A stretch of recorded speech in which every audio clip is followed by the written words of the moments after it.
കല്യാണം മുടക്കൽ കുറച്ച് റിസ്ക് ഉള്ള പരിപാടിയാണ്, പക്ഷെ ലാഭത്തിൽ ഏർപ്പാടാണ്. റിസ്കിന്റെ കാര്യമല്ല, പക്ഷെ പുറത്തെറിഞ്ഞ വില പോകുന്ന കാര്യല്ലേ. വില പോകുന്ന കാര്യം നോക്കിയിട്ട് കാര്യമില്ല. തീരുമാനം എടുക്കുക, ഇറങ്ങാം. അല്ലെങ്കിൽ എന്നെ പോലാവും. ഒരാളെ നടത്താനും മുടക്കാനും കടത്താനും നിങ്ങളെ കഴിഞ്ഞിട്ട് വേറെ ആളുള്ളൂ എന്ന് എനിക്ക് നന്നായിട്ട് അറിയാം. പക്ഷെ പിന്നെ എന്നാണ് പിള്ളേരറിഞ്ഞ മോശല്ലേ. പിള്ളേർ അറിയാതെ കാര്യം നീ ചെയ്യുന്നത് ഭാവിയിൽ നിനക്ക് പിള്ളേരുണ്ടാവുന്ന കാര്യം കൂടിയല്ലേ. അതാ പിള്ളേർ ക്ഷമിച്ചോളൂ. എന്നാലും പിള്ളേർ അങ്ങനത്തെ പരിപാടിക്കൊന്നും പോകലില്ല, അതാണ്.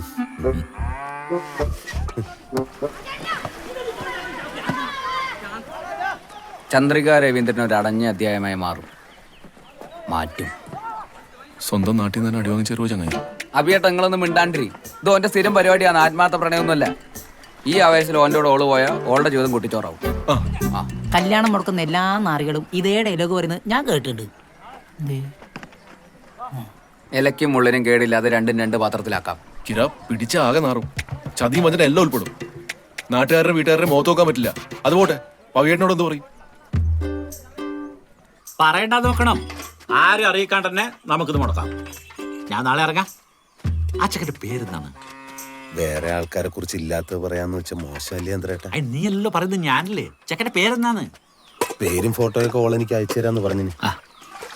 പരിചയമില്ലാത്ത ആളായാൽ മതിയായിരുന്നു. ആരോടായാലും പറയുന്ന കാര്യം ഒന്നല്ലേ. പള്ളുകൂടി, കഞ്ചാവ്, പ്രയോഗം. അത് ശരിയാന്ന്. ഓളെ മെസ്സേജ് വന്നിന്. ഇത് നടക്കൂല ചന്ദ്രേട്ടാ, ഇത് ബിബീഷാന്ന്. എന്റെ തോളിൽ കൈയിട്ട് കിടക്കുന്ന ചെക്കനാന്ന്. ഓന്റെ കല്യാണം ഞാൻ എങ്ങനെ മുടക്കല്? അതെ, ഇതാ ബാലരേഖല്ലേ. അല്ല ചന്ദ്രേട്ടാ, നമുക്കിത് മുടക്കാം. ഓനെ കുറിച്ച് എനക്ക് എല്ലാം അറിയുന്ന സ്ഥിതിക്ക് ഞാനിത് മുടക്കിയില്ലെങ്കിൽ തെറ്റല്ലേ? ഇപ്പെങ്കിലും എനിക്ക് നിന്റെ സ്വന്തം കാര്യം നോക്കാൻ തോന്നിയല്ലോ ദേവി. ഇവൻ ഈ പിള്ളേരപ്പുറം കറങ്ങി നടക്കുന്നത് ഇല്ലാണ്ടാക്കിക്കൂടെ നിങ്ങൾക്ക്? അപ്പോഴെങ്കിലും ഞാൻ ഇത്തിരി മനസ്സമാനായിട്ട് നടക്കുന്നത് നിങ്ങൾക്ക് പിടിക്കുന്നില്ല. ഞാൻ എപ്പോഴും പറയല് ദേവി, ഇവൻ ആ പിള്ളേർപ്പുറം കൂടി നടക്കുമ്പോഴും അവർ കോപ്രായത്തിന്റെ കൂടെയൊക്കെ നിൽക്കുമ്പോൾ അവൻ ആ സമയത്ത് ജീവിക്കുന്നതിൽ തോന്നലുണ്ട്. അതും വേണ്ടേ ചിലപ്പോ. എന്നാലും ഒരു ഉത്തരവാദിത്തം വേണ്ടത് ഇന്ന് പറയുന്നത് എനിക്ക് തിരിഞ്ഞില്ലപ്പാ. എല്ലാം നിർത്തും. എല്ലാരുടെ പ്രശ്നത്തിനും പരിഹാരം ഉണ്ടാക്കി. അല്ല ചന്ദ്രേട്ടാ, എന്റെ കാര്യത്തിൽ ഒരു തീരുമാനം ഉണ്ടാക്കിയിട്ട് വേണം ഇളയമ്മേനെ കെട്ടിച്ചയക്കാൻ എന്നാണ് എന്റെ ഒരു ഇത്. ഇനി അഥവാ എന്റെ മംഗലം കഴിഞ്ഞാൽ തന്നെ ഈ വീട്ടിൽ നിന്ന് ഞാൻ അങ്ങോട്ട് പോവില്ല. ആഹാ, അപ്പൊ ഇനി മംഗലം കഴിക്കണം നിങ്ങൾക്ക്? ഉണ്ടടാ, ഉണ്ട്. ആഹാ ചന്ദ്രേട്ടാ, നിങ്ങൾ പോയിട്ട് എനിക്ക് പറ്റിയ ഒരു ആലോചനയും കൊണ്ടുവാ. അല്ല പിന്നെ ആഹാ പോടാ. പാവല്ലടാ. പാവാന്ന്. ഇടയ്ക്കടുത്ത് കൊഞ്ചിക്കാൻ തോന്നും, ഇടയ്ക്കടുത്ത് നിലത്തടിക്കാൻ. അപ്പൊ മുടക്കല്ലേ?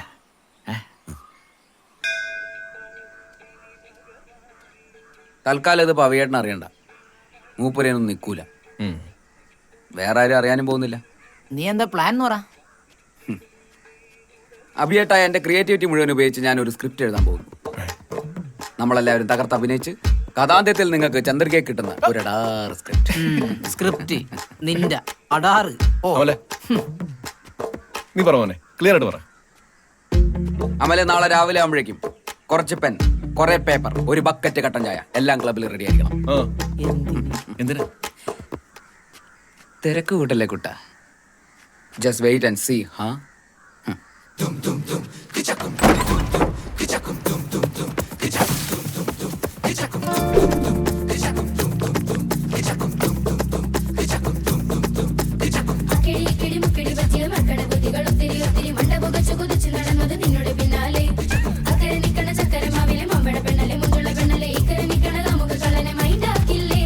പള്ളിക്കൂട കാലം തൊട്ടേ നെഞ്ചാകെ നീയല്ലേ ഈ ഗ്രാമത്തിൻ ശ്രീദേവി. നീ പൂജിക്കാൻ ലാളിക്കാൻ പൂജാരി ഞാനില്ലേ.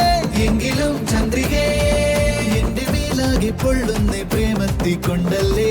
എങ്കിലും ചന്ദ്രികേ നിന്റെ മുന്നാലെ വന്നിട്ടും നോക്കാതെ പോകല്ലേ.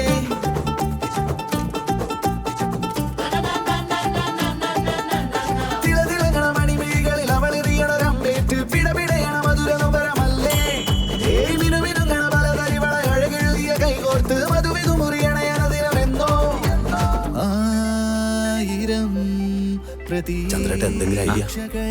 ഇപ്പൊ ആദ്യം ഇതിന്റെ കിടപ്പ് വശം മനസ്സിലാക്കും. അതിനിപ്പോ എന്താ ചെയ്യും?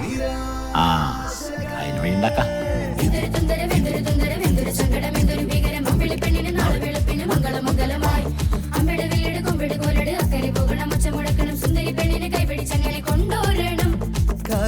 ബുക്കിങ്ങിന്റെ ഏകദേശം ആയിട്ടുണ്ട്.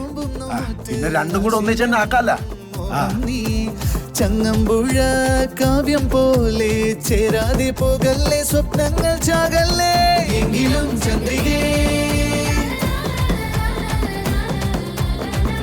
എങ്കിലും ചന്ദ്രികേ.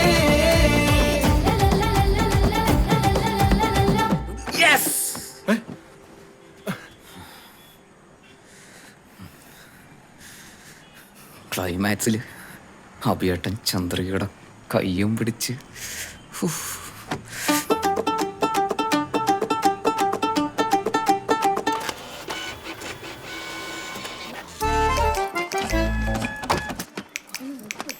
ഇതെങ്കിലും നടക്കുവാ? ആ ഒറിജിനലും കാണുന്നേ. അല്ലെങ്കിൽ ഇട വേണ്ട, വെറുതെ സ്പേസ് കളയാനായിട്ട്. ഓ ഓ അടുത്താണ് വന്നേ. കിരണ വലിയ ഡിമാൻഡ് ഇടാണ്ട് പ്ലാൻ പറ. വളരെ നീറ്റായിട്ട് കാര്യങ്ങൾ കൈകാര്യം ചെയ്യുന്ന ഒരു ഉടായിപ്പിനെ കൊണ്ട് ബിബീഷ് ബാലിനെ കുറിച്ചുള്ള അതിഭീകരമായ സത്യങ്ങൾ ചന്ദ്രികയുടെ അച്ഛന്റെ അടുത്ത് വെളിപ്പെടുത്തുന്നതാണ് നമ്മുടെ ആദ്യത്തെ സീൻ. അതിന് നമ്മളെ നാട്ടില് നമ്മല്ലാണ്ട് വേറെ എങ്ങനെ ആര് ആര്? ഇറക്കും ഓന്തിനെ വീഴ്ത്താൻ ഓന്തിന്റെ നാവുള്ള ഒരു തന്നെ. ആദ്യം തന്നെ ഗസ്ട്രോളാ. അല്ല അങ്ങനെ ഏതെങ്കിലും ഒരു ചെക്കൻ ചെന്ന് പറഞ്ഞ ആള് വിശ്വസിക്കോ? അങ്ങനെ ഏതെങ്കിലും ഒരു ചെക്കൻ അല്ലെങ്കിലോ? പിന്നെ ആര്? ശംഭു ശംഭു മഹാദേവൻ. ആളിച്ചിരി ഓൾഡാകും, പക്ഷെ അഭിനയമോഹിയം. മുമ്പൊരു പ്രാവശ്യം എൻ്റെ അടുത്ത് ചാൻസ് വെച്ച് വന്നിട്ടുള്ളതാണ്. അത്രയും പ്രായമുള്ള ഒരാൾ എന്ന് പറഞ്ഞു കഴിഞ്ഞാൽ രവീന്ദ്രൻ എന്തായാലും കേൾക്കും. Also is A brilliant actor. ഈ സീൻ അയാൾ കലക്കും.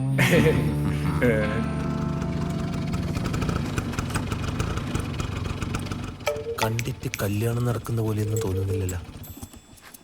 നിങ്ങൾക്ക് ആടെ പോയി ഒന്ന് അന്വേഷിച്ചിട്ട് വരാൻ പറ്റുമോ? പോവാം, പക്ഷെ അങ്ങനെയാണെങ്കിൽ കല്യാണം മുടക്കുന്നത് നമ്മളാന്ന് വരും. അപ്പൊ നമ്മയല്ലേ കല്യാണം മുടക്കുന്നത്?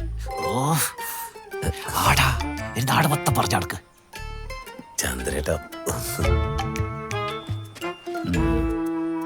ഒരു വഴി ഉണ്ടാക്കാം.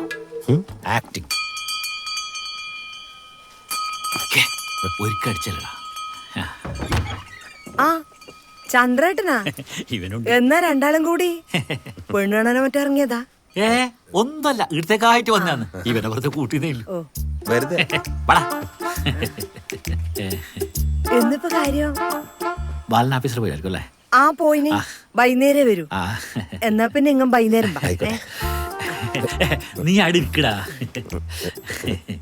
ബിബീഷ് ഇവിടെ ഇല്ലല്ലോ അല്ലേ? ഓൺ ടൗണിൽ പോയിട്ടുള്ള. നന്നായി. ഞങ്ങ ഒരു പെണ്ണന്വേഷണമായിട്ട് വന്നതാണ്. ബിബീഷിന്റെ കാര്യം തന്നെ. ആ ജോലിയൊന്നും ഇല്ലെങ്കിലും നല്ല ചുറ്റുപാടിലല്ലേ. ഒരു ഉത്തരവാദിത്തല്ലേ ഇരിക്കട്ടെ. ചന്ദ്രേട്ടാ, നിങ്ങ വന്നതും പറഞ്ഞതല്ലേ സന്തോഷം തന്നെ. നിങ്ങളോടെല്ലാം പറയാനിരിക്കൂന്ന്. ഓന്റെ കല്യാണം ഏകദേശം ഉറപ്പിച്ചിട്ടില്ലേ? പ്രേമാന്താ? ആ അങ്ങനെയാന്ന് പറയാ. ഓനൊരു പെണ്ണിനെ കണ്ടിനെന്ന് പറഞ്ഞു. നമ്മ പോയി നോക്കുമ്പോക്ക് നല്ല തറവാട്ടുകാരന്നെ. പിന്നെ നമ്മളെ തൊട്ടടുത്ത നാട്ടുകാരും. പെണ്ണിന്റെ ഏച്ചീന്റെ കല്യാണം കഴിയാനുണ്ട്. അതുവരെ കാത്തിക്കണെന്ന് പറഞ്ഞിന്. അതുകൊണ്ടാന്ന് ആരോടും പറയാത്ത. നിങ്ങും ഇപ്പിതാരോടും പറയണ്ട. എങ്കിലും ചന്ദ്രികേ